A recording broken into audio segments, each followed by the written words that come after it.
Beyond Time, episode 49. Di paruh bawah papan, kata Master Ketujuh lembut, aku bisa mengambil 7 bidak ini, tapi secara keseluruhan tidak akan banyak berpengaruh. Tapi di paruh atas papan, mengambil 1 bidak ini saja akan membuatku menguasai seluruh area ini. Mirip dengan bagaimana koalisi 7 sekte membuat keributan di selatan. Sebenarnya, tujuan utama mereka ada di utara. Sudah lama, koalisi 7 sekte mengincar sungai kedalaman abadi-abadi. Jika bukan karena perkumpulan abadi arbiter tertinggi yang mengawasi ketujuh sekte dan menggagalkan setiap gerakan mereka, segalanya tidak akan sampai pada titik ini. Semuanya akan segera terwujud. Membuat arbiter tertinggi marah akan membuat segalanya jauh lebih mudah. Ada banyak wilayah terlarang di benua Phoenix Selatan, tetapi hanya ada satu wilayah terlarang, yaitu terlarang oleh Phoenix. Wilayah terlarang ini mencakup lebih dari separuh Phoenix Selatan, dan hanya karena pegunungan kebenaran dan alasan khusus lainnya, wilayah terlarang ini tidak mencakup lebih banyak wilayah benua. Meskipun demikian, wilayah terlarang ini terus meluas dari tahun ke tahun. Bahkan, banyak bagiannya telah melampaui pegunungan kebenaran.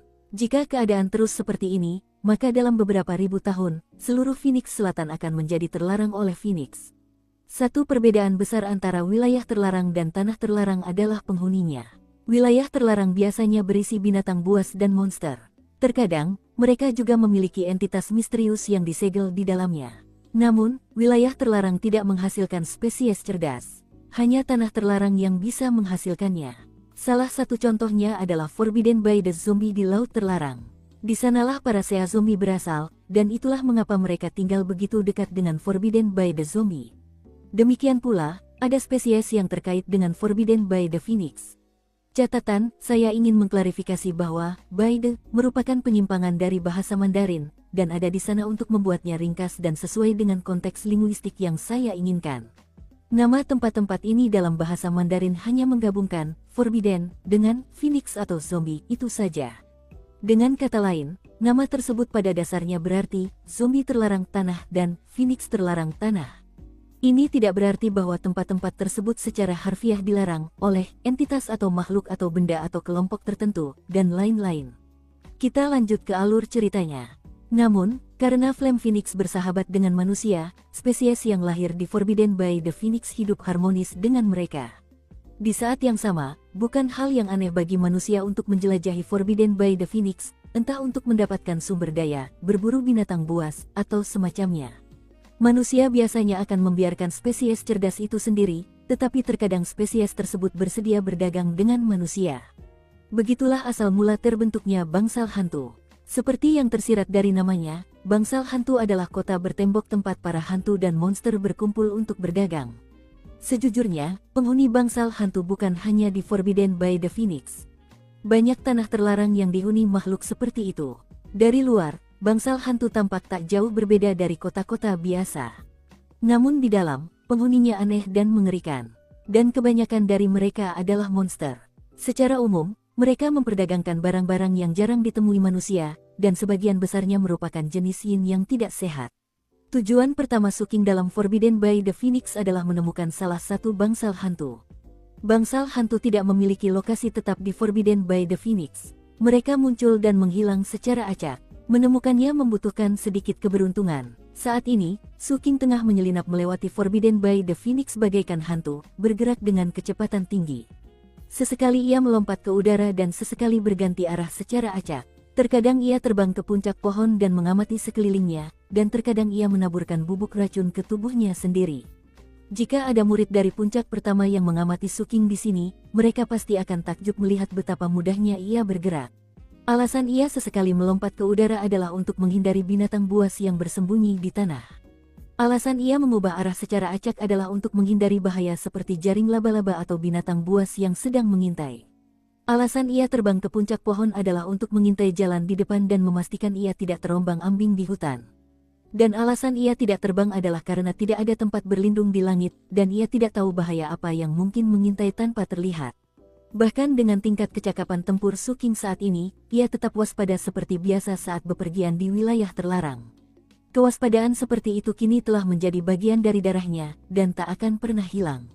Apapun jenis wilayah terlarang yang kamu masuki, jangan pernah sembarangan membantai. Aroma darah akan menarik monster yang lebih besar dan lebih ganas. Dengan mata menyipit, Su King tiba-tiba mengulurkan tangannya dan menangkap seekor serangga aneh yang baru saja terbang keluar dari tanah. Serangga itu panjangnya sekitar 7,5 cm dan menyerupai ikan, hanya saja ia memiliki ekor penyengat yang panjang.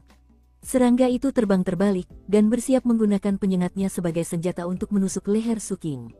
Itu ikan stik lebak terestrial. Setelah menghancurkan kepala serangga mirip ikan itu, ia melemparkannya ke dalam tas penyimpanannya. Membantai secara acak bukanlah ide yang bagus, tetapi membunuh dan memanen secara selektif berbeda. Ekor stik lebak terestrial mengandung racun kuat yang bisa sangat berbahaya bagi para kultivator tanpa api kehidupan. Meskipun ini adalah pertama kalinya Su King berada di Forbidden by the Phoenix, ia sudah mengenal berbagai jenis tumbuhan dan vegetasi yang ada di sana. Ia juga telah banyak meneliti jenis-jenis binatang buas yang ada di sana. Manusia pertama yang menemukan perisai hantu harus bergantung sepenuhnya pada keberuntungan. Namun, setelah perdagangan dimulai, perisai hantu mulai membagikan seruling hantu. Saya perlu mencari area kosong, lalu menggunakan 3 batang kayu untuk membuat desain segitiga dan memasang 3 lilin di sudut-sudutnya. Terakhir, jika saya memainkan seruling hantu tepat 15 menit sebelum tengah malam, sebuah mantra perlindungan hantu akan muncul. Dia sudah membaca semua tentang proses menemukan jimat hantu, dan memastikan untuk datang dengan membawa lilin. Untungnya, seruling hantu bisa dibeli di sekte tersebut. Sambil menatap langit untuk melihat waktu, ia akhirnya berhenti di sebuah pohon besar. Setelah melihat sekeliling, ia bergumam, tempat ini seharusnya cocok. Sambil melambaikan tangannya, ia melemparkan tusuk sate besi hitam itu. Tusuk itu melesat maju mundur bagai kilat, menebang 3 pohon. Suara gemuruh bergema saat ketiga pohon itu jatuh ke tanah. Pohon tempat ia berdiri adalah salah satunya, dan saat pohon itu tumbang, ia melayang ke udara. Kemudian ia melambaikan tangannya, membuat ketiga batang kayu yang dihasilkan membentuk segitiga. Kemudian, tusuk sate besi itu terbang kembali kepadanya. Di dalam, prajurit Vajra Emas Patriark mengamati sekeliling dengan waspada. Jelas ia sedang bekerja keras untuk menunjukkan kesetiaannya. Setelah melakukan beberapa penyesuaian pada segitiga tersebut, Su King mendarat di tengah. Ia mengambil 3 lilin putih, meletakkannya di atas balok kayu, lalu melambaikan tangannya untuk membentuk seruling yang terbuat dari tulang. Dengan seruling di tangan, dia menatap ke langit dan menunggu waktu yang tepat. Tak lama kemudian, 15 menit menjelang tengah malam. Tanpa ragu, Su King mengangkat seruling hantu itu ke bibirnya dan meniupnya dengan lembut. Suara memekakkan telinga meletus dari instrumen itu, hampir seperti kicauan burung hantu. Saat suara itu memenuhi langit dan bumi, angin yang menyeramkan bertiup kencang. Angin meniup ketiga lilin itu, membuatnya berkedip-kedip, sekaligus memenuhi area itu dengan hawa dingin yang menusuk tulang. Embun beku muncul di tanah, menutupi tanah dan tanaman. Nyala lilin berubah menjadi hijau, dan pada saat yang sama, terdengar suara seperti bisikan atau gumaman samar. Mustahil untuk mendengar kata-kata yang diucapkan, tetapi seperti banyak orang yang terlibat dalam percakapan teredam. Saat suara itu memasuki pikiran Su King, jantungnya berdebar kencang dan kabut menyelimuti. Kabut datang tiba-tiba dan entah dari mana, mengepul dan bergulung-gulung begitu tebalnya sehingga pepohonan di hutan sekitar dengan cepat menghilang. Tak lama kemudian, sebuah kota muncul dalam kabut. Tembok kota berwarna abu-abu, begitu pula semua bangunan di dalamnya. Arsitekturnya tampak kuno, seolah-olah kota ini telah terkubur dalam pasir waktu selama berabad-abad. Kota itu ramai sekali. Terlihat sosok-sosok yang tak terhitung jumlahnya melayang-layang di dalamnya, memenuhi tempat itu. Ada berbagai macam makhluk, ada yang tanpa kepala, ada yang bertubuh binatang buas, ada yang tinggi dan kekar, ada yang sangat kurus, ada yang mulutnya begitu besar hingga harus menopang dagunya sendiri, dan ada yang tampak berdenyut jahat. Ada juga toko-toko yang tak terhitung jumlahnya berjejer di sepanjang jalan, yang pemiliknya semua adalah monster-monster yang kejam. Siapapun yang melihat tempat seperti ini pasti akan ketakutan setengah mati. Itu jelas kota hantu. Mungkin ada makhluk hidup di dalamnya, tetapi jika ada, mereka menyembunyikan aura mereka dan memastikan untuk berdenyut dengan mutagen. Itu terkait dengan salah satu aturan untuk bangsal hantu. Meskipun manusia diizinkan masuk untuk keperluan bisnis, mereka diharuskan memiliki mutagen yang sangat kuat, sampai-sampai mereka seperti manusia yang hampir mengalami mutasi. Aturan lainnya adalah para grue yang tak terhitung jumlahnya yang memenuhi kota hantu ini harus tetap diam. Berbicara tidak diizinkan. Hal yang paling tidak biasa tentang kota itu adalah, tepat di tengahnya, melayang tinggi di atas kepala, terdapat sebuah kepala raksasa. Kepala itu tampak seperti kepala seorang pria parubaya, hanya saja tanpa rambut. Dalam hal itu, kepala itu tampak seperti kepala seorang biarawan. Matanya tertutup, dan tidak bergerak sama sekali. Di sekelilingnya terdapat rantai-rantai yang tak terhitung jumlahnya yang seolah-olah menahan dan menyegelnya. Mengejutkan, jika diamati lebih dekat, rantai-rantai itu ternyata terbuat dari lengan-lengan tanpa kulit.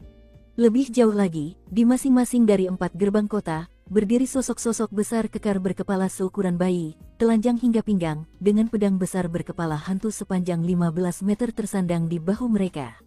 2 penjaga seperti itu berdiri di gerbang di depan Suking. Catatan, pedang berkepala hantu adalah jenis senjata Tiongkok yang sebenarnya. Pada dasarnya, pedang ini memiliki gagang bergambar hantu. Berikut gambarnya. Jenis yang dijelaskan di sini mungkin merupakan versi fantasi yang jauh lebih besar dari senjata semacam itu. Kita lanjut ke alur ceritanya. Saat Suking merenungkan semua ini, ia tetap menjaga ekspresinya tetap netral. Namun, jantungnya berdebar kencang. Meskipun ia pernah membaca tentang bangsal hantu di Forbidden by the Phoenix, ini adalah pertama kalinya ia melihatnya secara langsung, dan itu mengingatkannya pada kota-kota hantu yang pernah dilihatnya di dasar laut terlarang. Wah, ini jelas-jelas bangsal hantu, kan? Alih-alih bergegas masuk, ia meluangkan waktu sejenak untuk melihat sekeliling. Di sampingnya, lilin-lilin berkelap-kelip liar tertiup angin yang dingin. Suking tidak terburu-buru. Saat ia selesai mengamati sekelilingnya hingga puas, lilin-lilin hampir padam, dan kota mulai meredup.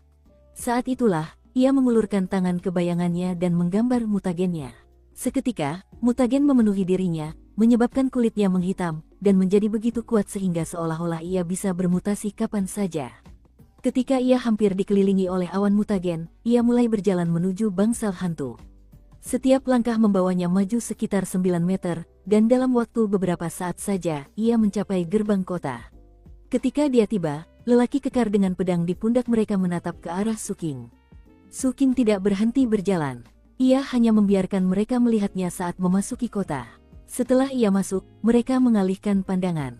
Pada saat yang sama, kabut yang menyelimuti kota semakin pekat, hingga hanya kabut itulah yang terlihat. Rupanya, ketika orang luar datang ke kota untuk urusan bisnis, dunia luar terputus. Satu-satunya yang terlihat hanyalah bulan, yang kini berwarna hijau aneh saat bersinar. Semua itu sesuai dengan dugaan Suking. Ekspresinya tetap sama seperti sebelumnya saat ia mulai berjalan menyusuri jalan di tengah kerumunan hantu. Ia berjalan bersama para hantu. Saat itu, hidung biksu raksasa itu berkedut, seolah-olah sedang mengendus aroma tertentu. Rasanya hampir seperti hendak membuka mata.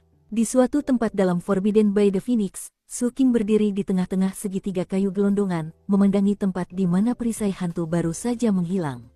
Tak ada yang tersisa dari lilin-lilin yang menyala di atas kayu gelondongan itu, selain sedikit lilin yang telah meresap ke dalam kulit kayu kering.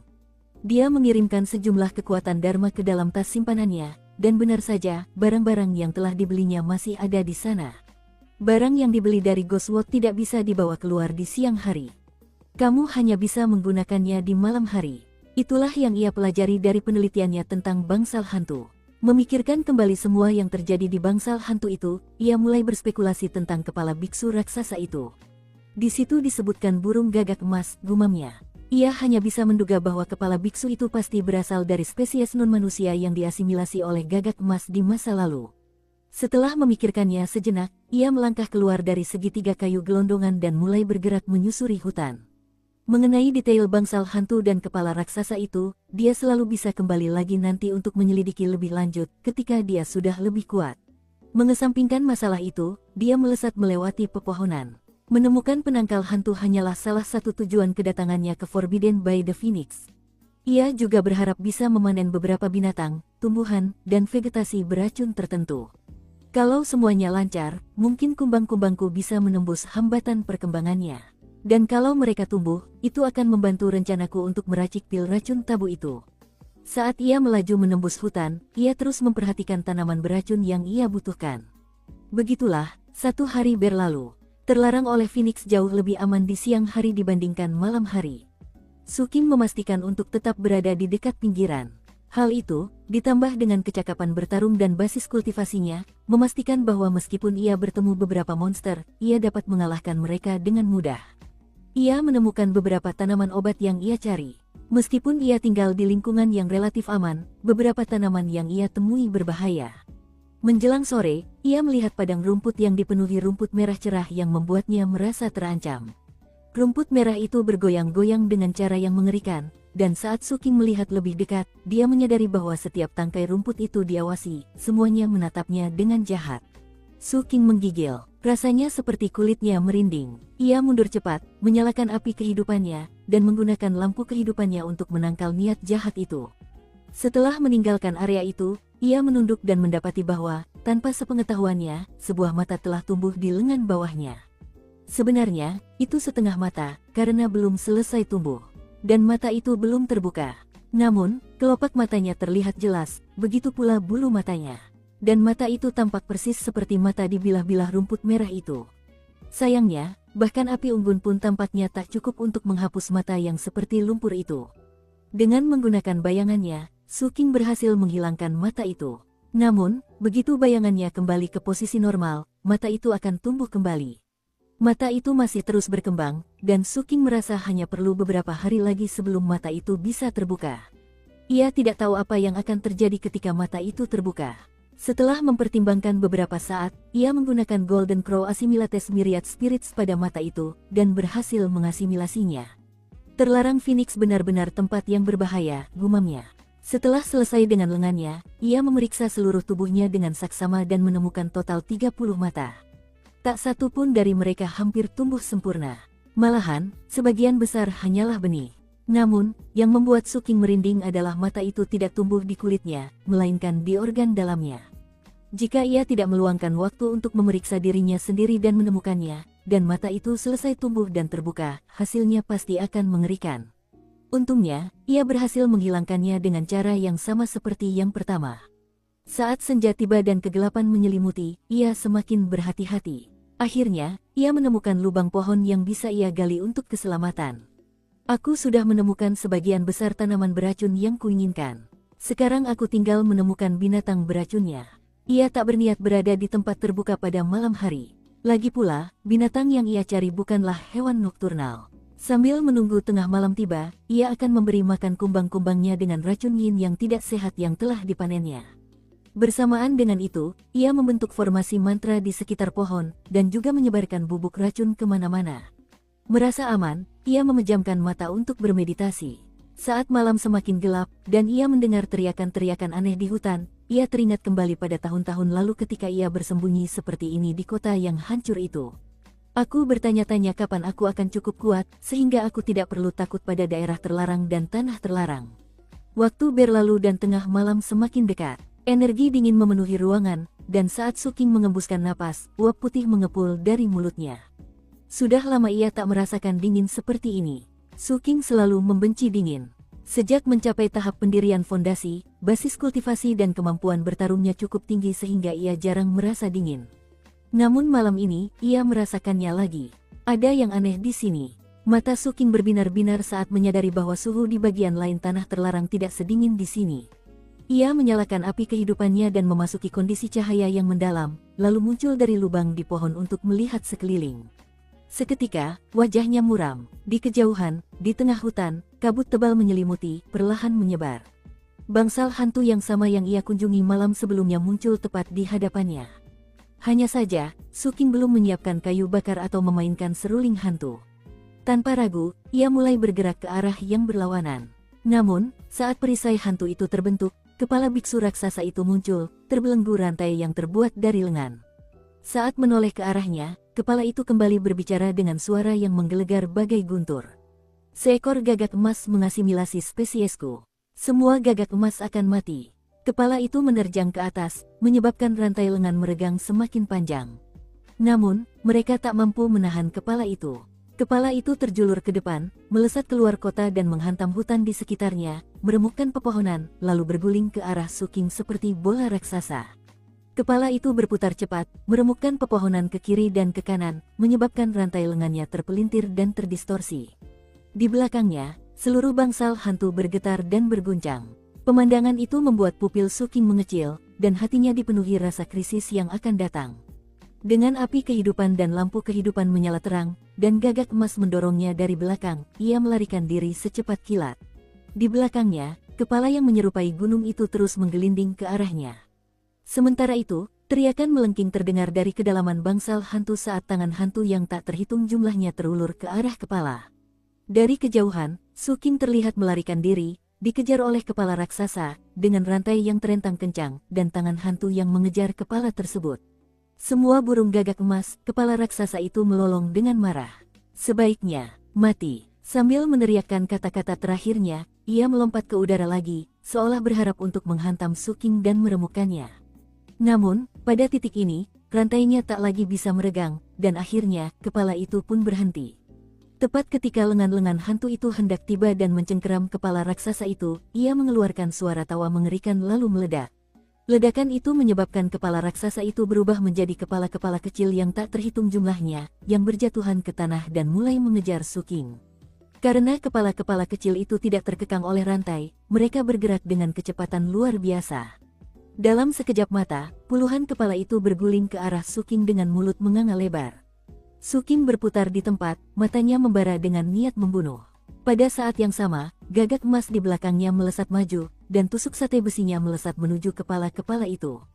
Gagak emas itu menjerit melengking, lalu dengan ganas melahap kepala-kepala itu, sementara tusuk sate besi menembus satu demi satu, mengubahnya menjadi abu. Namun, tidak ada hasil nyata. Seolah-olah kepala-kepala itu hanyalah ilusi, dan tidak benar-benar ada. Bahkan, beberapa saat setelah berubah menjadi abu, kepala-kepala itu akan kembali menyatu, tanpa cedera. Salah satunya bahkan muncul tepat di bawah Su King, dan sebelum ia sempat bereaksi, kepala itu menggigit betisnya dalam-dalam. Api kehidupannya meletus, membuat kepala itu terpental menjauh darinya, tetapi tidak terluka. Sambil mengunyah, ia berkata, enak, enak, enak. Sangat nyiyik, wajah Su King muram. Ia tahu bahwa gagak emas tidak lemah. Hanya saja, basis kultivasinya belum cukup kuat untuk mengeluarkan potensi penuh gagak emas. Sambil menunduk melihat betisnya, dia melihat potongan daging yang hilang akibat digigit kepalanya. Dia terbiasa melahap orang lain, ini pertama kalinya dia berada dalam situasi sebaliknya. Adapun kepala yang telah menggigitnya, ia menjilat bibirnya lalu menyeringai aneh. Lalu, tepat saat hendak menerjang kembali ke arahnya, salah satu lengan hantu menangkapnya dan menyeretnya kembali ke bangsal hantu. Kepala-kepala lain juga dicengkeram oleh lengan hantu, tetapi beberapa berhasil menerjang ke arah Su King dan menerkamnya. Ekspresi Su King tampak tak sedap dipandang saat ia memelototi kepala terdekat. Meskipun kekuatan api kehidupannya tak mampu melukainya, matanya masih memancarkan cahaya dingin. Bayangan itu seolah menyadari apa yang ia pikirkan, dan mengulurkan tangan untuk menyerap mutagen dari kepala itu. Sang prajurit Vajra Emas, tak mau kalah, menikam tepat ke arahnya. Kepala itu begitu ganas sehingga, tanpa ragu, ia mulai menerkam bayangan dan sang patriark. Sesaat kemudian, kepala itu roboh, dan kumbang-kumbang berhamburan keluar dari matanya. Itu adalah kumbang milik Su King, yang telah dilepaskannya saat mengejar sebelumnya. Namun, kumbang-kumbang itu tidak berguna. Ketika sebuah kepala hancur, ia akan terbentuk kembali. Dan ada banyak kepala di area itu. Menyadari bahwa bertarung tidak akan menghasilkan apa-apa, Su King mengerutkan kening karena frustrasi dan mengerahkan seluruh kekuatan dasar kultivasinya untuk melarikan diri. Dan malam pun berlalu, pengejaran terus berlanjut selama waktu itu. Ia tak pernah memberi kesempatan kepada para kepala yang mengejarnya untuk mengepungnya. Dan perlahan tapi pasti, lengan-lengan hantu itu pun melakukan tugasnya. Saat fajar menyingsing di cakrawala, Su King meledakkan salah satu kepala, dan ternyata itu adalah kepala terakhir. Semua kepala lainnya telah direbut oleh lengan-lengan hantu. Kemudian matahari terbit, dan semuanya lenyap. Su King berdiri di tengah hutan, matanya berkilat ganas saat ia menoleh ke arah munculnya perisai hantu. Pakaiannya compang camping, dan meskipun sebagian besar kulitnya sudah sembuh, bekas gigitan masih terlihat di mana-mana. Apa itu kepala biksu raksasa? Menghancurkan kepala-kepala yang lebih kecil tidak ada gunanya.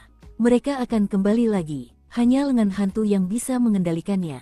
Seolah-olah lengan hantu itu sipirnya, dan kepala biksu itu adalah seorang tahanan yang kabur dari penjara untuk mengejarku. Menatap bekas gigitan itu, tatapan ganas di matanya semakin intens. Aku harus memikirkan cara untuk membunuhnya. Di sampingnya, prajurit Vajra Emas Patriark mendengus dingin. Menggigitku itu sah-sah saja.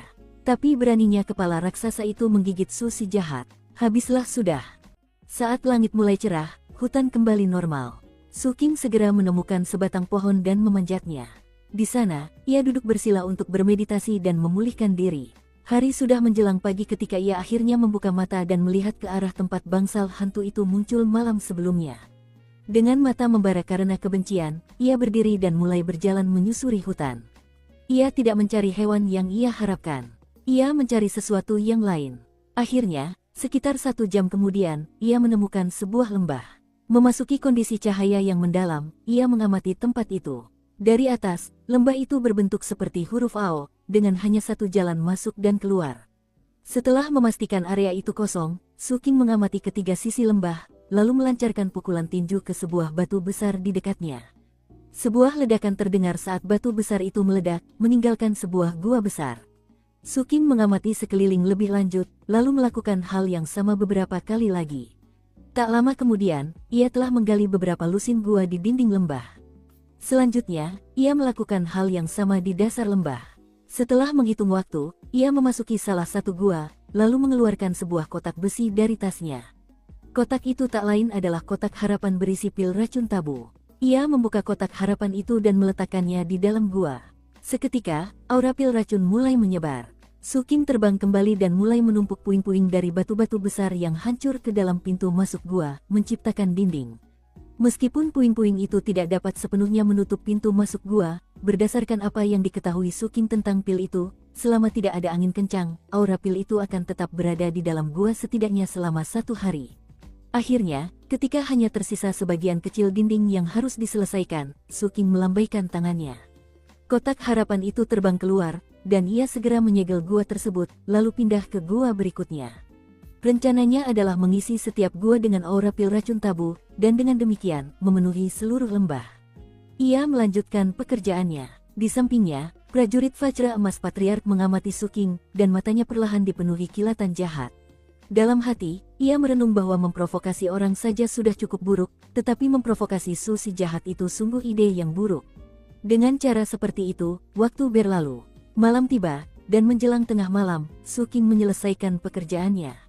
Ia telah menggali sekitar 60 gua, dan kini, semuanya dipenuhi aura pil racun itu. Akibatnya, lembah itu sendiri pun terinfeksi sepenuhnya. Untungnya, Su King telah membangun ketahanan terhadap racun tersebut. Meski begitu, ia terpaksa meninggalkan lembah beberapa kali dan membiarkan kristal ungu menyembuhkannya. Sekarang pekerjaannya telah selesai, dia memandang lembah itu dan merasa senang. Bahkan setelah semua usaha yang telah ia lakukan, daya tahan yang ia bangun hanya mampu bertahan selama waktu yang dibutuhkan untuk membakar setengah batang dupa. Setelah itu, ia harus bergantung pada kemampuan generasi kristal ungu. Apapun yang terkena racun itu akan berada dalam kondisi yang sangat buruk. Mari kita lihat berapa lama kepala besar itu dapat bertahan. Ia meninggalkan lembah dan pergi agak jauh, menebang 3 pohon dan menyusun potongan kayu yang dihasilkan menjadi bentuk segitiga. Kemudian ia meletakkan 3 lilin putih di atas potongan kayu tersebut. Ia khawatir kepala raksasa dari bangsal hantu tidak akan datang mencarinya malam ini, sehingga ia berencana untuk membawanya kepadanya. Ia hanya perlu menunggu waktu yang tepat. Namun, berbagai kejadian dengan cepat membuktikan bahwa Su King terlalu banyak berpikir. Sekitar 15 menit sebelum tengah malam, tetapi sebelum ia sempat menyalakan lilin, kabut putih dingin mulai terbentuk di area tersebut. Di sini, gumamnya, menyipitkan matanya saat melihat ke kejauhan. Saat kabut menyebar di hutan, bangsal hantu yang familiar mulai terbentuk. Kali ini, ada lebih banyak rantai yang mengikat kepala biksu itu daripada sebelumnya. Bangsal hantu itu jelas menekannya jauh lebih kuat. Namun, itu tidak menghentikan bangsal hantu itu muncul di tempat terbuka karena kepala raksasa itu. Jelas, upaya ekstra untuk menekannya tidak banyak membantu. Saat itu muncul, mata biksu itu terbuka dan tertuju pada Su King. Semua burung gagak emas akan mati. Sama seperti malam sebelumnya, kepala raksasa itu menerjang ke arah Su King, menyebabkan rantai lengannya mulai terentang. Sesaat kemudian, badai itu menghantam hutan, menumbangkan pepohonan dan menyebabkan retakan menyebar di tanah. Su King memasuki kondisi cahaya yang mendalam dan mulai melarikan diri, memastikan untuk memasang ekspresi ketakutan di wajahnya. Meskipun tampaknya mustahil kepala raksasa itu bisa berpikir jernih untuk menyadari bahwa ia sedang ditipu, Su King ingin memastikan ia benar-benar telah mengaitkan kepala raksasa itu, jadi ia berteriak, "Kenapa kau tidak mati saja? Apa maumu?" Kepala raksasa itu berguling ke arahnya, tertawa terbahak-bahak sambil menambah kecepatan. Pelindung hantu itu bergetar, lalu segerombolan tangan hantu melesat mengejar kepala itu. Segalanya berjalan sangat mirip dengan malam sebelumnya ketika Su King menerjang lembah. Kepala raksasa itu tampak sangat yakin bisa mencapai Su King yang sekarang berada di lembah. Entah itu, atau ia memang tidak berpikir jernih. Tanpa berhenti sama sekali, ia berguling tepat ke lembah mengejarnya, melolong di sepanjang jalan. Namun begitu berada di dalam, lolongannya berhenti. Suara gemuruh memenuhi lembah saat kepala yang menggelinding itu berputar ke samping. Alih-alih ekspresi setengah sadar di wajahnya, ia kini tampak ketakutan. Sebagian besar kulitnya kini membusuk. Namun, tidak ada darah yang merembes keluar. Lagi pula, kepala itu tidak mengandung darah, melainkan zat khusus lainnya. Namun, seistimewa apapun zat itu, ia tidak sanggup menahan aura pil racun dari zaman sebelumnya. Saat kepala itu terguling ke samping, tangan Su King berkelebat membentuk gerakan mantra dua tangan, lalu ia mendorong tangannya. Sebagai respons, seekor naga biru hijau raksasa muncul di belakangnya, yang menghantam lembah. Gemuruh, lembah itu runtuh, dan aura tumpahan racun meledak ke segala arah. Kepala raksasa itu tak mampu lepas darinya. Saat terinfeksi, rasa nyeri di wajahnya semakin menjadi-jadi. Akhirnya, terdengar suara letupan saat kepala itu meledak menjadi beberapa kepala kecil yang berusaha menghindar dari racun. Namun, kekuatan pil racun itu mengerikan. Meninggalkan area yang terpengaruh bukan berarti racunnya akan hilang begitu saja. Meskipun racunnya tidak bekerja sangat cepat, efeknya jelas sangat kuat. Dan meskipun kepala raksasa itu aneh, jelas bisa saja diracuni. Niat membunuh membara dalam diri Su King saat ia terbang, mengangkat tangan kanannya untuk memanggil pedang surgawi, yang ia tebaskan ke arah kepala-kepala itu. Semuanya bergetar saat gagak emas itu ikut terbang, dikelilingi api hitam yang membakar semua yang disentuhnya. Baik bayangan maupun prajurit Vajra Emas Patriark tidak berani berbuat apa-apa. Keduanya terlalu takut pada racun. Di sisi lain, kumbang-kumbang itu lebih terbiasa dengan racun, dan berlari keluar untuk mulai melahap kepala-kepala itu. Su King melepaskan tebasan kedua pedangnya, menyebabkan suara gemuruh yang hebat bergema. Sementara itu, kepala-kepala itu menjerit nyaring saat mereka melarikan diri. Kepala biksu itu sungguh aneh, karena versi yang lebih kecil yang dipecahnya sebenarnya dapat pecah menjadi versi yang lebih kecil lagi, dan itulah yang sebenarnya terjadi. Melihat itu, Su King tidak terus menyerang. Sebaliknya, ia mengeluarkan alat ajaib yang ia peroleh dari si maling, yang khusus ditujukan untuk monster. Pagoda kristal yang indah itu mudah dioperasikan. Yang perlu dilakukan hanyalah menuangkan kekuatan Dharma ke dalamnya. Su King mengaktifkannya, lalu melemparkannya ke salah satu kepala kecil. Setelah terbelah dua kali, kepala ini jelas lemah. Begitu pagoda kristal mencapainya, benda itu tersegel di dalamnya. Su King melambaikan tangannya untuk mengambilnya, lalu berbalik dan mulai bergerak ke arah yang berlawanan. Dia tahu pil racun itu mengerikan, tetapi yang baru saja dia gunakan hanyalah aura pil itu, bukan pil itu sendiri. Ada perbedaan besar, karena itu, dia tidak yakin seberapa kuat pil itu. Namun, mengingat kepala biksu itu telah terbelah menjadi bagian-bagian yang lebih kecil untuk melarikan diri, kemungkinan besar ia akan selamat. Oleh karena itu, setelah berhasil membalas dendam atas kejadian malam sebelumnya, Su King memilih untuk pergi. Setelah mendapatkan spesimen, ia dapat mempelajarinya nanti dan menemukan cara untuk benar-benar membunuh kepala biksu itu.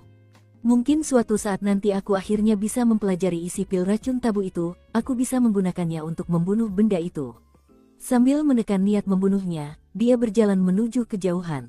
Beberapa hari berlalu, ia tidak tahu bagaimana nasib kepala biksu itu. Namun, jimat hantu itu tak pernah muncul lagi. Ia pun tak menggunakan seruling hantu untuk memeriksanya. Sampai ia yakin bisa membunuh benda itu, ia tak mengerti maksudnya.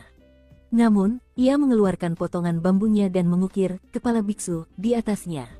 Pada saat itu, ia memfokuskan seluruh energinya untuk mencari binatang beracun yang ia butuhkan.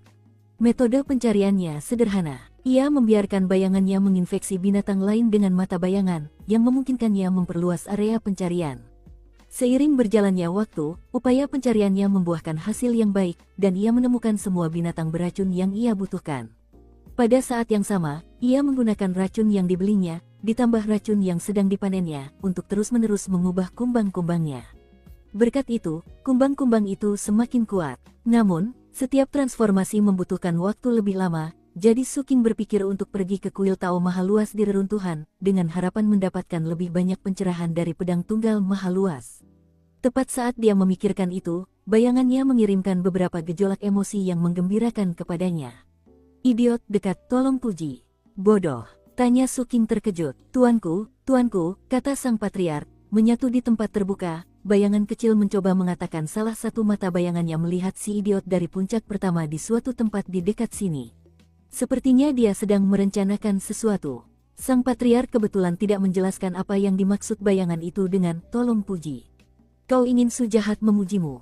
Oh, bayangan konyol. Dengan aku di sini untuk menerjemahkan untukmu, jangan bermimpi. Wu Jianwu, tanya Suking sambil berjongkok di puncak pohon. Matanya berbinar. Wu Jianwu telah memprovokasi Suking entah dari mana di laut terlarang.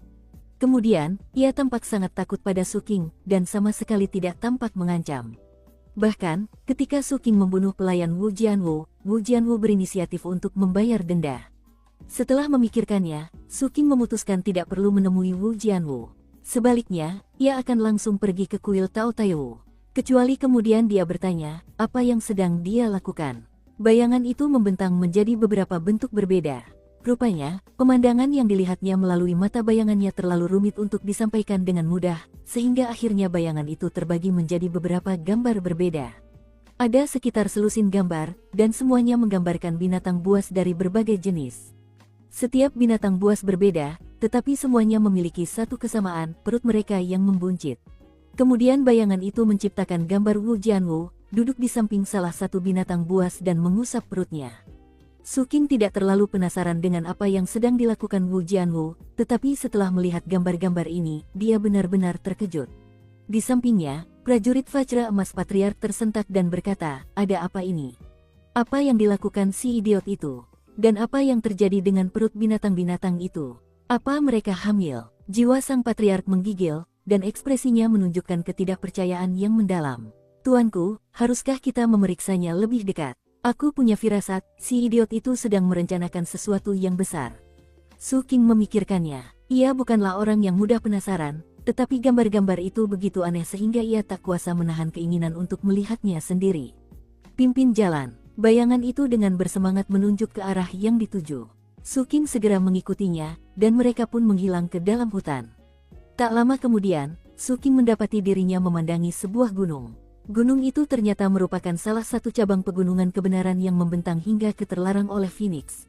Suking mengamatinya, lalu melesat mendaki gunung dan menyeberanginya ke sisi seberang. Di sana, tersembunyi di antara rimbunan tanaman dan vegetasi, terdapat sebuah celah. Tingginya hanya sekitar 3 meter dari atas ke bawah, dan terbentuk secara alami. Berdasarkan lokasinya, tidak mudah untuk menemukannya. Bahkan, tanpa bayangan yang menuntun jalan, Suking tidak akan pernah menemukannya. Saat berdiri di depan celah itu, ekspresi aneh muncul di wajahnya. Tempat ini begitu tersembunyi, menunjukkan betapa cermatnya Wu Jianwu dalam memilihnya. Setelah mempertimbangkan lebih lanjut, Suking dengan hati-hati memasuki celah itu, masih mengikuti bayangannya. Celah itu mengarah lebih dalam ke dalam gunung daripada yang ia duga. Semakin dalam ia masuk, udara menjadi lebih lembab, membuatnya tampak seperti mengarah ke sungai di dalam gunung. Jalan setapak itu bercabang beberapa kali, membuat semuanya seperti labirin raksasa. Tanpa bayangannya, Suking akan kesulitan menemukan jalannya. Tak lama kemudian, ia sampai di ujung jalan setapak. Yang mengejutkan, jalan setapak itu menghadap ke sebuah gua besar. Seekor kelelawar tergantung di langit-langit tepat di dalamnya, makhluk yang selama ini menjadi incaran bayangan itu. Saat Suking mendekat, dia melihat ke dalam gua dan mendapati pemandangan yang sangat aneh. Ada lebih dari 20 binatang buas di dalam gua itu, termasuk serigala, harimau, dan makhluk-makhluk aneh lainnya, dan semuanya telah disegel di tempatnya. Mereka berbaring di sana dengan perut buncit seolah-olah sedang hamil. Sebuah kolam telah dipahat di dalam gua, di dalamnya terdapat sejenis cairan yang mengeluarkan aroma cairan obat yang kuat. Wu Jianwu, wajahnya babak belur dan memar, berjongkok di samping kolam, mengisi mangkuk batu dengan cairan. Lalu ia berjalan mendekati seekor beruang besar dengan perut buncit, yang mulai diberinya cairan. Beruang itu tampak marah, dan sepertinya ingin meronta-ronta. Namun, ia terkurung di tempatnya dan tak bisa melawan. Ia bahkan tak bisa berdiri. Ekspresi Wu Jianwu menunjukkan kasih sayang yang lembut saat ia memberi makan beruang itu dan sekaligus mengusap perutnya. Wajar saja kalau sedikit bereaksi, katanya lembut. Bertahanlah sedikit lagi, sisa hidupku bergantung padamu. Anak-anak kecil akan segera lahir. Setelah anak-anak kecil itu lahir, aku akan menjadi kekuatan yang harus diperhitungkan. Lalu aku akan memastikan Master Seng Yun tahu seperti apa orang pilihan sejati. Siapakah orang pilihan terhebat sepanjang masa? Hanya Wu Jianwu yang hebat dan menakjubkan.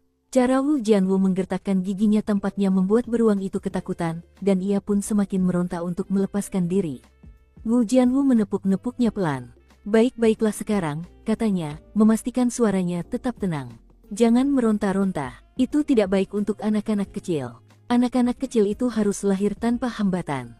Jika kau melayaniku dengan baik, aku akan menjagamu dengan baik. Melihat semua ini, mata Su King melebar.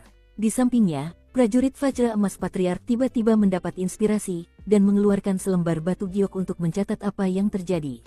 Mungkin karena begitu takjub dengan apa yang dilihatnya, ia pun mengeluarkan suara.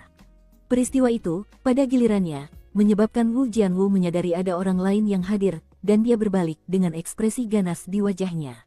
Langit dan bumi adalah tempat tidurku, aku tahu kau, jangan pikir kau bisa bersembunyi. Bahkan saat kata-kata itu keluar dari mulutnya, ia melihat Su King berdiri di sana dengan ekspresi terkejut di wajahnya. Su King, Wu Jianwu benar-benar terguncang, dan tak habis pikir bagaimana Su King bisa menemukannya meskipun ia sudah berusaha keras mencari tempat persembunyian yang bagus. Menatap hewan-hewan yang perutnya membuncit, lalu melihat ekspresi wajah Su King, ia terkesiap. Kamu tidak mengerti, Su King. Maaf mengganggu, kata Su King. Sambil menatap Wu Jianwu dalam-dalam, ia berbalik dan berjalan pergi. Tak ada keraguan dalam benaknya bahwa Wu Jianwu sedang gila.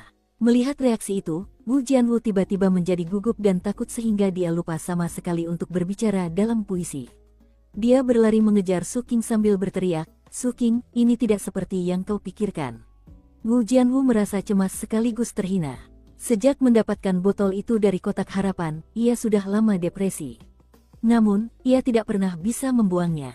Setelah melakukan banyak penelitian, ia telah mengumpulkan cukup banyak petunjuk untuk menentukan identitas makhluk maha kuasa yang telah memasukkan botol itu ke dalam kotak permohonan.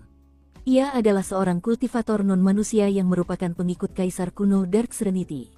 Ketika puncak pertama dikalahkan oleh Master Seng Yun, Wu Jianwu telah bersumpah akan memberi Master Seng Yun pelajaran. Karena itu, ia datang ke terlarang oleh Phoenix dengan harapan membangun kembali garis keturunan dari zaman sebelumnya.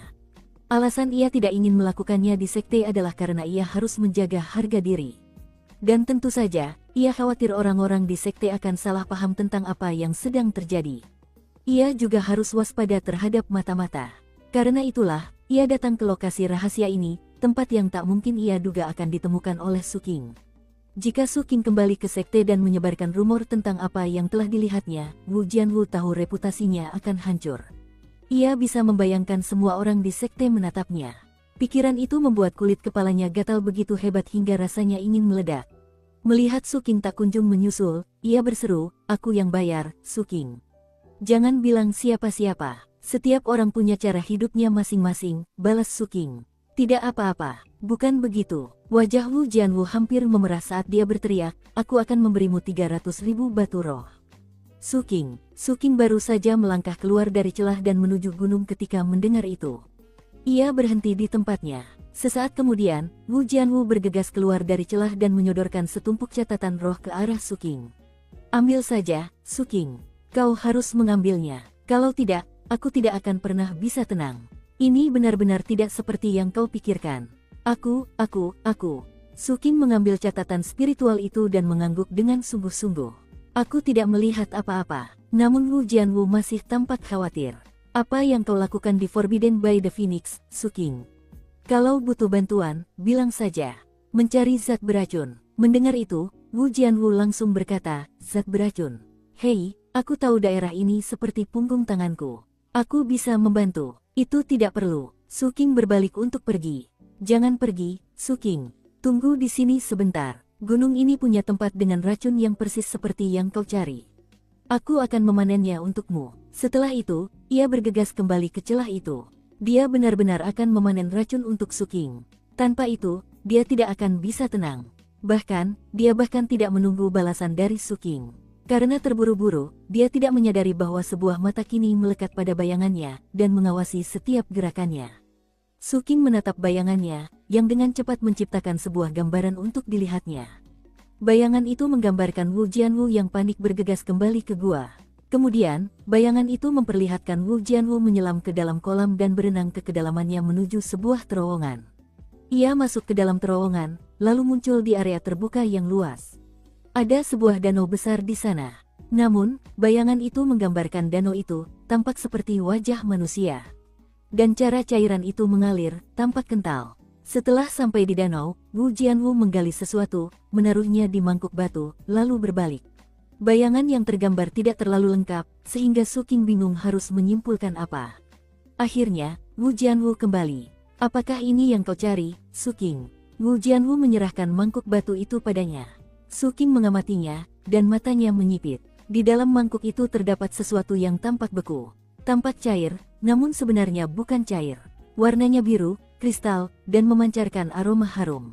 Es abadi, gumamnya. Ia pernah membaca tentang es abadi dalam kitab suci pengobatan dari Grandmaster Bai. Itu bukan obat racun, melainkan zat yang sangat langka yang biasanya digunakan sebagai katalis. Berdasarkan deskripsi yang ditulis oleh Grandmaster Bai, Su King yakin bahwa es abadi entah bagaimana terhubung dengan energi abadi yang disebutkan dalam banyak catatan kuno. Ada danau aneh di bawah gunung ini, jelas Wu Jianwu. Ada banyak benda ini di dalamnya. Aku mengambil sebagiannya, tapi biasanya mencair dalam 1 atau 2 jam. Sepertinya tidak ada cara untuk mengawetkannya, jadi aku tidak akan pernah bisa membawanya kembali ke sekte. Benda ini tidak berbahaya bagi manusia, tapi suatu kali ketika aku memberikannya kepada binatang buas, benda itu membusuk dan mati seketika. Itulah kenapa aku berpikir itu mungkin sejenis racun. Bawa aku ke danau ini, kata Su King. Wu Jianwu segera memimpin jalan. Saat ini, ia akan menyetujui apapun yang diminta Su King. Biasanya, ia tidak akan pernah memberitahu orang-orang detail tempat rahasia yang ia temukan ini, tetapi sekarang ia sama sekali tidak ragu. Tak lama kemudian, mereka berdua sampai di danau. Sebuah danau biru besar terbentang di depan Su King. Airnya sangat jernih, tetapi setelah diamati lebih dekat, ternyata danau itu sebenarnya beku. Tanaman-tanaman berwarna-warni yang semrawut tumbuh di tepi danau. Bahkan langit-langit gua pun tertutup lumut. Udara di sana tampak sangat lembab. Su King melihat sekeliling. Entah itu yang bisa dilihatnya atau yang bisa dirasakannya, tidak ada yang tampak berbahaya di area itu. Namun, ia tetap waspada saat mendekati danau dengan hati-hati dan melihat ke bawah. Ketika ia melihat apa yang ada di dasar air yang membeku, ia sedikit mengernyit. Dasar danau dipenuhi berbagai macam tulang.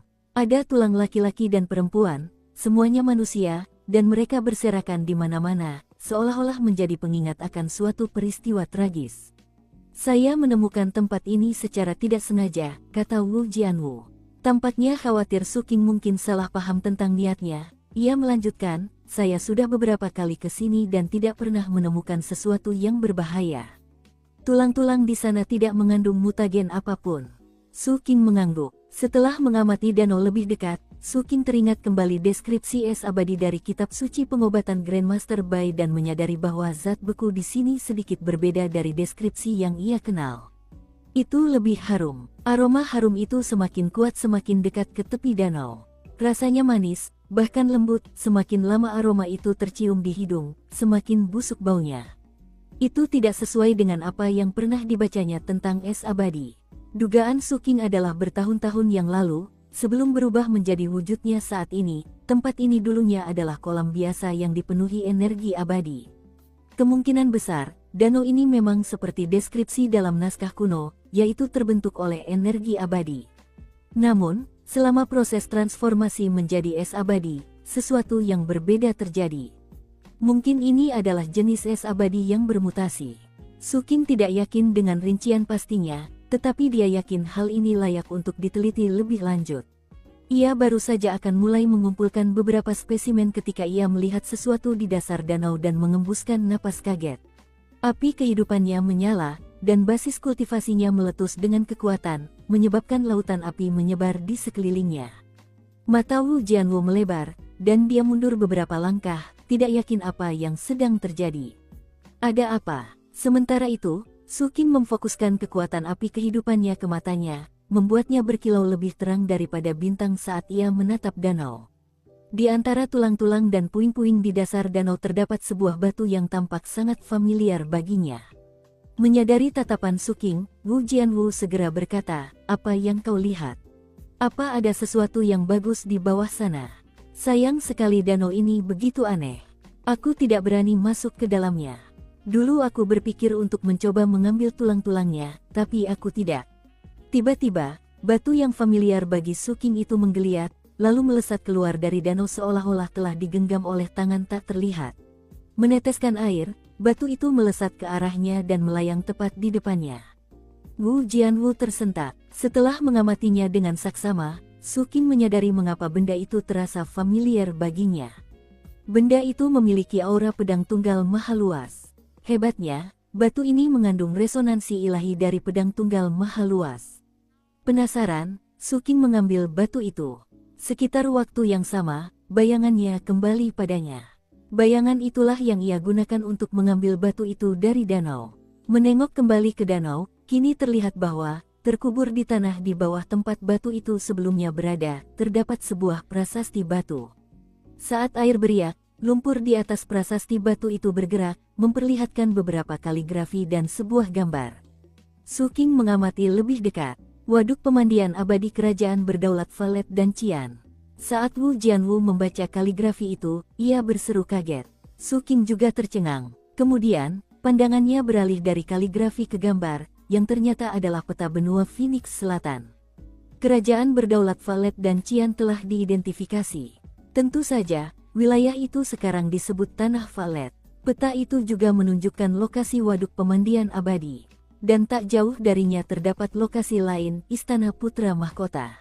Itu adalah lokasi yang sama dengan reruntuhan kuil Tao keluasan tertinggi yang Suking rencanakan untuk dikunjungi selanjutnya. Sejarah danau ini kini menjadi jelas. Nama kerajaan berdaulat Valet dan Qian membangkitkan kenangan dalam benak Suking. Tempat pertama yang ia dengar tentang kerajaan itu adalah di Tanah Valet, ketika Chen Feiyuan menjelaskan detail 8 klan besar. Saat itulah Suking mengetahui sejarah panjang tempat di Phoenix Selatan, dan bagaimana tempat itu diperintah oleh garis keturunan yang fantastis. Mereka dapat membentuk hubungan simbiosis dengan harta karun ajaib. Itu membuatnya berpikir tentang bagaimana Chen Feiyuan tampak kuat dan lemah di saat yang sama. Pada titik ini, Suking memanen sebagian es abadi yang bermutasi. Lalu, tanpa ragu, ia meninggalkan gua. Wu Jianwu mengantarnya kembali ke celah. Sesampainya di luar, Wu Jianwu berdiri di sana menatapnya, menggosok-gosokkan kedua tangannya dengan cemas. Ia tampak ingin menahan sesuatu, tetapi ragu untuk membuka mulut. "Aku tidak akan memberitahu siapapun," kata Suking. "Jangan khawatir." Sambil menatap Wu Jianwu lama, ia berbalik dan berubah menjadi seberkas cahaya terang yang melesat ke kejauhan. Wu Jianwu tetap berdiri di sana sendirian, tampak tertekan dan bertanya-tanya apakah dia telah menangani semuanya dengan benar. Setelah beberapa saat berlalu, dia menggertakkan giginya. "Jangan terlalu banyak berpikir. Suking memang sombong, tapi aku yakin dia tipe orang yang menepati janjinya. Skenario terburuk, aku akan menjauh dari sekte untuk sementara waktu. Aku tidak akan menyerah sampai anak-anak lahir." Wu Jianwu jelas sangat terpukul oleh kekalahan di tangan Master Seng Yun. Dengan mata merah, ia berbalik dan kembali ke dalam gua untuk mengurus binatang buas yang perutnya bengkak. Hari sudah malam, bulan menggantung tinggi di atas Forbidden by the Phoenix, membuat pepohonan tampak seperti hantu jahat. Lolongan-lolongan aneh bercampur dengan jeritan binatang buas. Suking melesat menembus hutan yang gelap gulita, melompati pepohonan dengan kecepatan tinggi. Ia tidak berniat menyebarkan rumor tentang Wu Jianwu. Di dunia yang kacau ini, setiap orang memiliki cara hidup masing-masing, dan meskipun Wu Jianwu tampaknya memiliki beberapa hobi yang sangat aneh, itu bukan urusan Suking. Terlebih lagi, Wu Jianwu telah membawanya ke es abadi itu. Ada banyak hal aneh di dunia yang luas ini. Wu Jianwu jelas sedang merencanakan sesuatu yang besar. Sambil menggelengkan kepala, Suking menjernihkan pikirannya dan akhirnya menemukan sebuah lubang pohon tempat ia bisa bermalam. Setelah memeriksa area tersebut untuk memastikan keamanan, ia memasang beberapa pertahanan, lalu merangkak masuk. Setelah aman, dia mengeluarkan es abadi yang telah dipanennya. Waktu telah berlalu cukup lama sehingga sebagian besar es abadi telah mencair. Berdasarkan apa yang dikatakan Wu Jianwu, pencairan itu tidak akan berlangsung lebih dari sekitar 2 jam. Ia mengambil sebuah botol, membukanya, dan melepaskan kumbang-kumbang itu ke atas es abadi. Mereka langsung mulai makan. Saat mengamati mereka makan, ia tidak melihat sesuatu yang istimewa terjadi. Namun, ia membiarkan kumbang-kumbang itu melahap semuanya. Setelah itu, Su Qing mengamati kumbang-kumbang itu sebentar, lalu memasukkannya kembali ke dalam botol, lalu memberi tanda khusus pada botol itu. Mungkin setelah mereka mencerna es abadi itu, sesuatu akan terjadi. Setelah mencapai itu, Su Qing mengeluarkan batu yang diperolehnya dengan resonansi ilahi pedang tunggal maha luas. Saat ia mencari pencerahan dari batu itu, bayangan pedang tajam muncul di hadapannya. Suatu getaran melewatinya dan dia menutup matanya. Dan malam pun berlalu. Keesokan paginya, saat fajar, ia membuka matanya. Hal pertama yang ia lakukan adalah melihat ke bawah ke batu itu. Batu ini memberi saya pemahaman yang jauh lebih mendalam tentang pedang tunggal keluasan tertinggi. Su Qing sangat senang dengan banyaknya manfaat yang telah ia peroleh. Selanjutnya, ia memeriksa kumbang-kumbang yang telah memakan es abadi. Berdasarkan hubungan darahnya dengan mereka, ia dapat merasakan bahwa kumbang-kumbang itu berada dalam kondisi yang mirip dengan keadaan mabuk. Mereka tidak banyak bergerak, namun, aura mereka berubah. Su Qing sangat gembira karenanya. Namun, ia tidak tahu persis apa yang berubah dari mereka. Untuk saat ini, ia tidak ingin mengganggu mereka. Setelah menyimpan botol itu, ia memastikan untuk memperhatikan lokasi danau, lalu merangkak keluar dari lubang pohon dan melanjutkan perjalanannya. Rencananya adalah pergi ke reruntuhan kuil Tao Maha Luas dan melihat apakah ia bisa menemukan kesempatan yang ditakdirkan untuk mendapatkan pencerahan dari jurus pedang kedua. Jika itu tidak berhasil, ia akan terus mempelajari batu yang telah ditemukannya. Ujung batunya tajam, mirip pedang. Pasti terhubung dengan kuil Tao Maha Luas. Mungkin itu bagian dari rupa dewa. 10 hari berlalu, Su Qing terus bepergian sepanjang waktu. Sesekali ia berhenti untuk memanen tanaman beracun atau barang-barang lainnya. Ia terus mengamati kumbang-kumbang yang telah melahap es abadi. Mereka tampak masih tertidur. Sampai kapan ini akan berlangsung? Kalau dia tidak bisa merasakan mereka masih hidup, dia mungkin akan mengira mereka sudah mati. Kurasa aku harus menunggu dan melihat saja. Lebih jauh di depan, melewati lereng menurun, ia melihat beberapa reruntuhan. Reruntuhan itu tampak seperti kota tua yang telah lama terlupakan. Saat itu tengah hari, dan sinar matahari yang terang bersinar melalui kanopi dedaunan, menciptakan suasana berbintik-bintik saat Su Qing melesat di antara pepohonan. Saat ia memandangi kota yang hancur itu, sinar matahari yang berbintik-bintik membuat tempat itu tampak sangat kuno. Dari posisinya saat ini, ia dapat melihat sebuah kuil megah di tengah kota. Ia hanya dapat melihat bentuk dasarnya, tetapi sudah dapat dipastikan bahwa kuil itu sangat kuno. Akhirnya sampai juga, gumamnya, lalu melesat menuju reruntuhan. Setelah waktu yang cukup berlalu hingga setengah batang dupa terbakar, ia telah berada di reruntuhan. Jauh di sana, di dekat laut terlarang di daratan utama kuno yang terhormat, sebuah peristiwa mengejutkan terjadi yang mengguncang langit dan bumi. Peristiwa itu begitu dramatis hingga membuat semua kelompok kuat di prefektur penerima kaisar tercengang. Untuk pertama kalinya dalam 200 tahun, Sekte Pedang Awan melonjak dari koalisi 7 sekte mengaktifkan harta sihir tabu mereka. Rupanya mereka berencana untuk memusnahkan Seven Blood Eyes. 7 hari sebelumnya, koalisi 7 sekte sekali lagi mengirim perintah kepada 7 mata darah, namun Sir Blood Smelter malah mengulur-ulur waktu dan tidak mengikuti instruksi. Sehari sebelumnya, badan berwenang tertinggi di koalisi 7 sekte, yaitu Senat mereka, mengesahkan sebuah undang-undang untuk menangani situasi tersebut. Kemudian, mereka mengirim utusan ke Seven Blood Eyes untuk menjelaskan. Berdasarkan peraturan tersebut, Sir Blood Smelter dan ketujuh penguasa puncak diberi waktu 1 hari untuk melapor kepada koalisi untuk dihukum. Jika mereka tidak patuh, maka Seven Blood Eyes akan dihancurkan, dan semua murid dari sana akan dieksekusi. Semua non-manusia dan pengunjung Seven Blood Eyes punya waktu 3 hari untuk pergi, kalau tidak mereka akan dihukum bersama sekte tersebut. Hal itu menimbulkan kehebohan besar.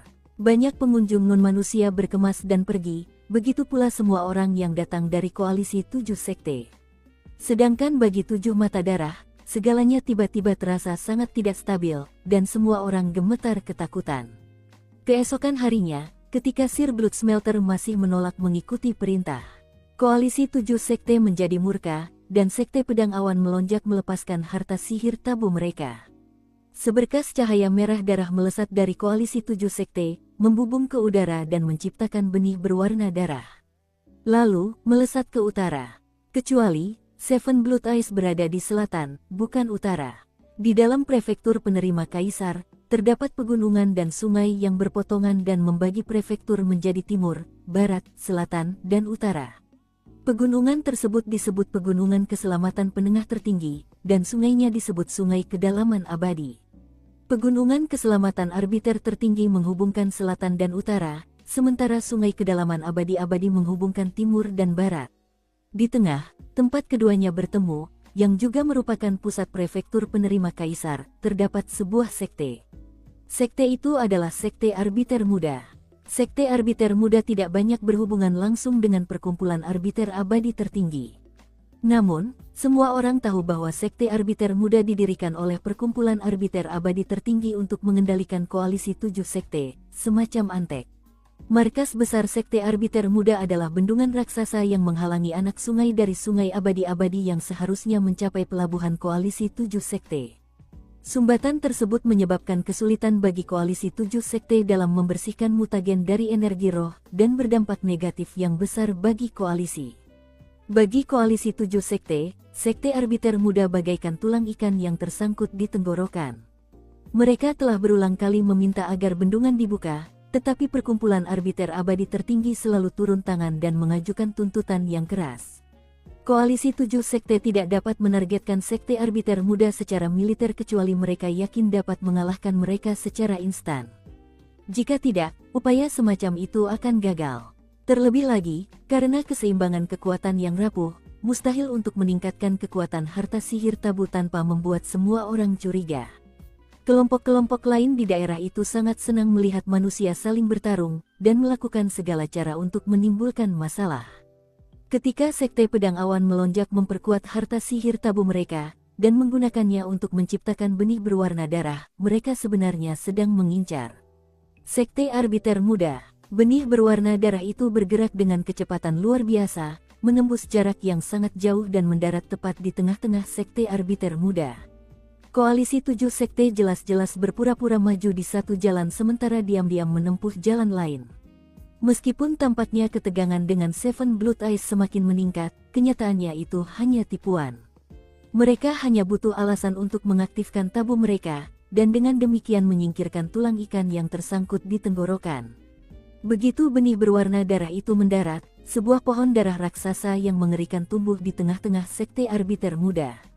Pohon itu berdenyut, menyebabkan sejumlah besar kultivator di Sekte Arbiter Muda tewas seketika. Saat darah mereka tersedot ke dalam pohon, para penyintas terluka parah, dan darah menyembur keluar dari mulut mereka. Pohon itu berdenyut lagi, memancarkan kekuatan yang merobek langit dan menghancurkan bumi, menghancurkan tanah, dan menyebabkan banyak bangunan runtuh. Termasuk bendungan. Tanpa bendungan yang menghalangi, air Sungai Abadi-Abadi mengalir deras melalui Pegunungan Keselamatan Arbiter Tertinggi tanpa ada yang menghentikannya. Denyut ketiga pohon itu menyebabkan bunga-bunga bermekaran di sekujur pohon. Pada saat yang sama, sebuah suara kuno berbicara dari dalam. Sekte Arbiter Muda membunuh pengikut koalisi kita. Buktinya jelas, Sekte Arbiter Muda harus dibasmi. Cahaya berwarna darah membubung ke dalam kubah surga, menciptakan formasi mantra. Di dalamnya, lebih dari 100 sosok muncul, semuanya memancarkan aura yang mencengangkan dan niat membunuh yang membara. Semua itu terjadi terlalu cepat. Untuk mengintimidasi Seven Blood Eyes sebelumnya, koalisi 7 sekte telah mengaktifkan 3 harta sihir tabu milik sekte mereka. Saat itu, hanya Sekte Pedang Awan melonjak yang mengaktifkan harta sihir tabu mereka. Namun, sesaat kemudian, ke-6 sekte lainnya juga melakukan hal yang sama. Dalam sekejap mata, langit di atas koalisi 7 sekte berubah total. Segala sesuatu di bawah langit berguncang hebat. Saat peristiwa-peristiwa penting terjadi di Revered Ancient, Su King berjalan menyusuri reruntuhan kota, tanpa menyadari apa yang terjadi di kejauhan. Ia memang menyadari langit tampak sedikit lebih merah dari biasanya, tetapi selain itu, hari itu tampak seperti hari biasa. Kemerahan itu begitu samar sehingga sulit bagi siapapun untuk menghubungkannya dengan apapun yang terjadi di Revered Ancient. Setelah hanya melirik ke atas, Su King kembali menatap reruntuhan bangunan yang ia lewati. Gaya arsitektur bangunan-bangunan ini berbeda dari kota-kota lain yang pernah dikunjungi Su King. Bangunan-bangunan ini modular dan teratur, dan dari atas, tata letak struktur bangunan umumnya menyerupai karakter Jing. Ada bangunan besar dan kecil, tinggi dan pendek. Namun, semuanya sangat rapi dan teratur, membuat seluruh tempat tampak seperti telah direncanakan dengan matang. Meskipun seluruh kota tampaknya telah ada sejak zaman kuno, kota ini tetap tampak mewah dan megah. Ubin-ubin di lantai semuanya memiliki desain yang mewah, dan banyak bangunan masih memiliki batu roh yang tertanam di dinding. Jalan-jalannya dilapisi batu giok putih, dan kanal-kanal yang ada di kota itu dilapisi emas. Meskipun demikian, semua keindahan kota kini telah dirusak oleh mutagen yang merayap masuk, dan telah kehilangan sebagian besar kilaunya. Karena erosi, tidak banyak nilai yang tersisa. Namun, siapapun yang melihatnya akan dapat membayangkan kemegahan kota sebelumnya. Lagi pula, dengan sedikit imajinasi orang bisa mengabaikan kotoran binatang, lumpur, hama yang merayap, atau rumput liar yang tampak ganas di mana-mana. Namun pada akhirnya, kota ini hanyalah puing-puing dari masa lalunya, hanya menyisakan sedikit bukti yang mengingatkan kita pada masa lalunya. Misalnya, Su King melihat beberapa prasasti runtuh bertuliskan Valet Qian. Menurut peta yang kutemukan di kolam pemandian abadi, tempat ini dulunya adalah kediaman putra mahkota kerajaan berdaulat Valet dan Qian. Itu berarti sang putra mahkota sendiri tinggal di sini. Su King berjalan menyusuri lumpur, meninggalkan jejak di rerumputan liar, sambil terus memperhatikan sekelilingnya. Akhirnya, ia melihat para petani di beberapa bangunan. Tidak banyak, namun, berdasarkan informasi yang dibacanya di sekte, tempat ini merupakan tujuan umum bagi para kultivator yang sedang menjelajah. Mereka datang dari seluruh penjuru Phoenix Selatan. Beberapa berasal dari sekte yang kuat, yang lainnya adalah kultivator liar. Ada kekayaan luar biasa yang bisa ditemukan di Forbidden by the Phoenix, dan karena itu, selalu ada orang yang berani menghadapi bahaya untuk menemukannya. Di dunia yang kacau seperti ini, orang-orang memperebutkan segalanya.